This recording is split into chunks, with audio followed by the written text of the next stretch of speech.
muchachos, bueno, en este video vamos a hablar de las medidas de tendencia central para datos agrupados. ¿Listo? Bueno, lo que vamos a hablar es de unas fórmulas que se van a manejar diferentes, que son la moda, la mediana y, bueno, y la media. Entonces, para poder entrar en materia, vamos a dar un repaso de lo que son las variables. De estas variables que vamos a trabajar, las variables con las que vamos a trabajar va a ser x sub y, que son los datos, cada dato. Vamos a trabajar con n, que son todos los datos, número de datos.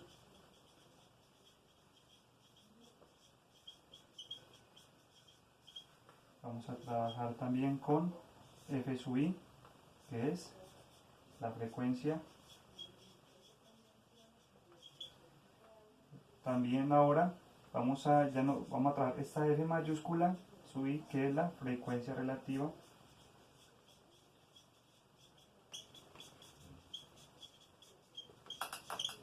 ¿Listo? Bueno, ya tenemos esto de acá. También vamos a trabajar con x gorrito, que es la mediana, o el promedio. Bueno, ahora vamos a trabajar también con ME, ¿sí? M sub E, que lo vamos a llevar la mediana. MO, que lo vamos a llamar ahora la moda. ¿Listo? Vamos a tomar el tema que vimos con las medidas de dispersión, que es R, que lo vamos a llamar el rango. ¿Listo? Vamos a trabajar también con N sub I, que es una fórmula para trabajar la ley de Stokes. ¿Listo? Y I, que es la amplitud o tamaño del intervalo. Listo. Vamos a trabajar con estas variables. ¿Listo? Cada dato, el número de datos que hay, la frecuencia, o sea, la cantidad de veces que repite los datos. La frecuencia se llama la frecuencia acumulada.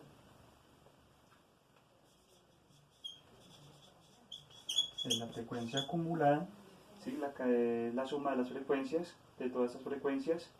Vamos a trabajar con la media o el promedio, vamos a trabajar con la mediana, con la moda, que ya lo vamos a representar por medio de estas letras, el rango, N sub i, que es la ley de Stokes, que es para hallar I, que es la amplitud o el tamaño del intervalo. ¿Listo? Hasta ahora vamos a manejar esas variables. ¿Qué otras variables vamos a tener?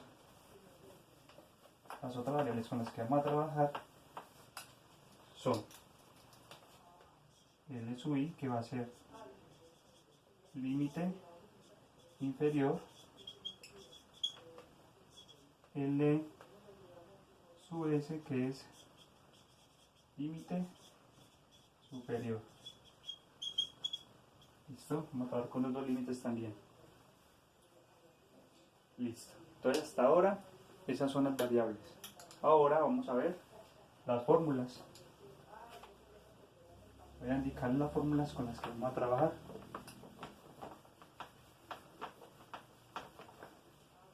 Listo. Las fórmulas son con las que vamos a trabajar son n, que es igual, el número de datos se saca con sumar las frecuencias. ¿Sí? Suma la frecuencia, se obtiene el valor o la cantidad total de datos. Luego vamos a hallar la media, que es igual la suma de todos los datos sobre la cantidad de datos. O la que más vamos a utilizar es la media, es igual a la suma de todos los datos por la frecuencia sobre n. ¿Listo? La suma, o sea, multiplica cada frecuencia, cada dato por su frecuencia y luego lo suma todos los resultados y luego al sumar lo divide por la cantidad de datos. Entonces vamos a trabajar nuevamente es con esta. Bueno, ahora para hallar la mediana vamos a trabajar con este. Límite inferior más n, número de datos sobre 2, menos la frecuencia del dato anterior sobre n, acá es sobre f sub i por la amplitud o el tamaño de el intervalo. La moda también es límite inferior más la frecuencia menos la frecuencia anterior, la frecuencia del dato anterior sobre la frecuencia menos la frecuencia del dato anterior más la frecuencia del dato posterior, ¿sí? Por el tamaño. ¿Listo? Ya sabemos que esta es la frecuencia anterior y esta es la frecuencia posterior de la tabla. Esas son las dos variables que vamos a manejar con fórmula. Antes lo manejamos directamente, ahora lo vamos a manejar con fórmula. ¿Listo? Entonces coloquemos acá que f sub i menos 1, frecuencia anterior. F sub i más 1, la vamos a llamar frecuencia posterior. ¿Listo? Frecuencia anterior, frecuencia posterior. ¿Sí? Esta es la frecuencia donde está ubicada la muda y acá sería la frecuencia donde está ubicada la mediana. ¿Listo? Vamos a tener en cuenta todo esto.